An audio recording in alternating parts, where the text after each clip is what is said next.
Um, Now we come to the houses themselves. Duke Street, which is one of the early houses. I think J.B. Sharples actually lived there because one of the very early houses were built in Kingston.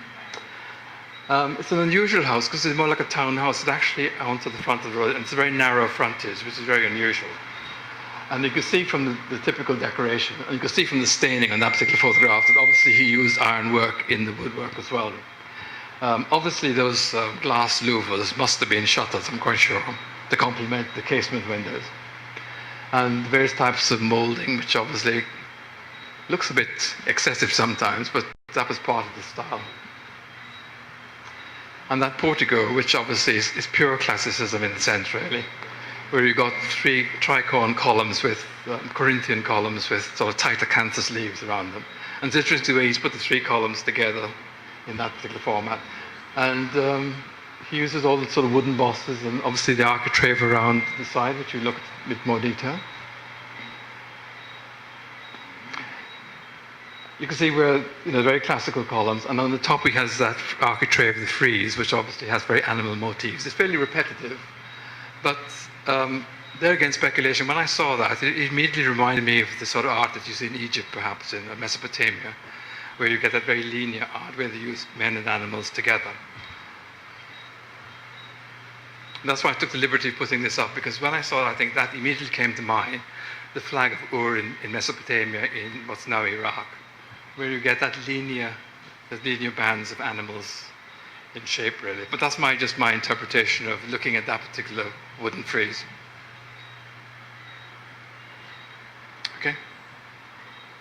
And I just use a comparison here. That photograph, by the way, was taken to illustrate the rotten work at the City Hall, but it just happened to be very similar to the column.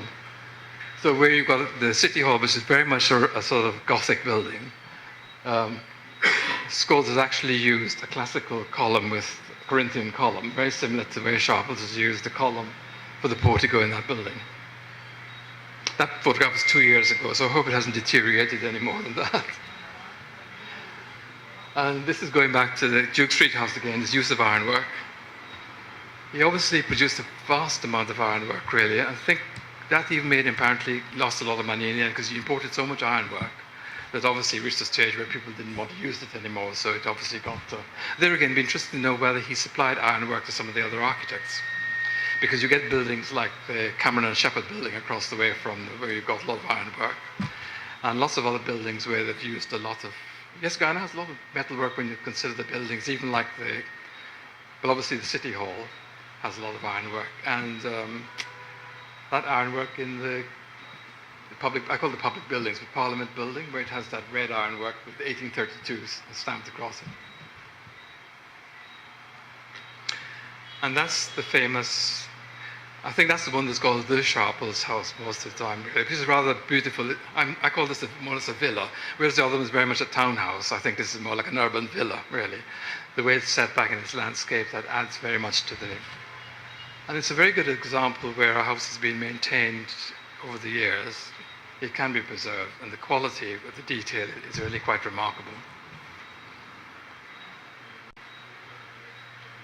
Typical use of I mean, that ironwork is very much like the French Creole. I was looking at some of the architecture in Cayenne recently, and that's very much like the French Creole design in metalwork more than anything else.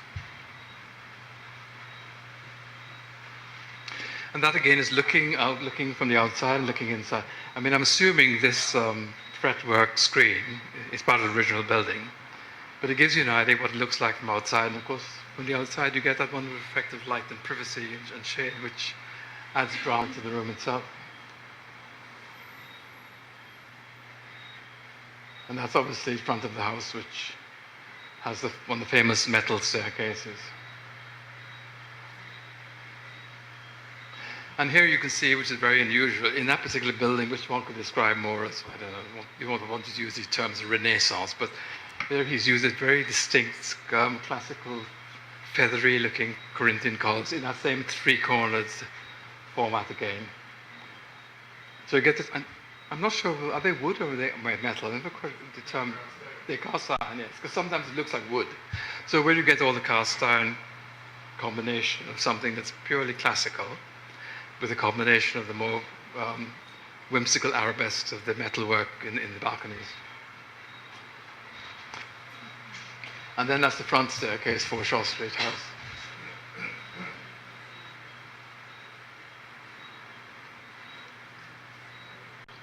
And that's the famous signature wooden doors, which seems to appear in all the buildings. I mean, they're fairly if you look at the doors, they're all fairly similar, with the various the fan carving and the various volutes and the various. The Narrow Street door is like, I noticed the Narrow Street door, they've done a curious thing to it. They've painted it in gold. They've actually touched up the bits in gold, really. So it looks very sort of, it looks okay, but it looks a bit odd. And of course, in that house, you never realize there is a lot of stained glass windows, if you look very carefully. He used a lot of stained glass, and the fact that the designs are very almost Art Deco. So you can imagine what it's like with that yellow light coming through, because the house faces northeast, doesn't it? Yeah. Now that's the house in Queenstown. So we moved from a townhouse to a villa, and this is really a bungalow, really. And I mean, that's the house I actually know very well because I've been there, and most of the Sharples lived there until the 1960s. It's a beautiful house, really, and people say that's called a honeymoon house because it's obviously built in almost the style of a chalet, as you can see. But it's a perfectly designed. It's really a cottage. It's a very large cottage, and it was fairly. When it was built, it was no higher than about 6 to 7, because a car could just barely scrape underneath. So that gave the house a nice floating in the garden. You didn't have this high thing on stilts. And the staircase, of course, came down to the ground, because I noticed the house, which is modernized now, they've had to add a bit on to raise the house up. And there was a simple L shape to the house. And what he did, he created actually, because it's on the corner of Arnock and Naira Street, he's actually created 2 separate, completely individual facades. So this is the facade facing Naira Street, and you see later where the facade in Arnock Street is a totally different, almost a different building. And of course, what you don't notice around the doors, the carving around the doors. So that's another photo. So that was the building roughly when it was first renovated in 2005. And that's Peter Sharples, the doctor, in 1935, outside the house itself. What that building is missing, and I'd love to know where it's gone to, it had a most magnificent iron gate. It was a solid iron gate, really. When you opened it, it sort of clanged like a prison gate, and I don't know where that gate has gone to. It may have gone to foundry somewhere and been melted and smelted down. And that's the house of 3 of the siblings standing on the same staircase. You've got Eloise, Peter, Dr. Peter Sharples, and Waveney, because they would have lived in the house at the time with their mother. But that's how the house looks. I think they've done quite a good renovation. I mean, it could have been worse than that, I'm sure, but I mean, apart from the air conditioning unit and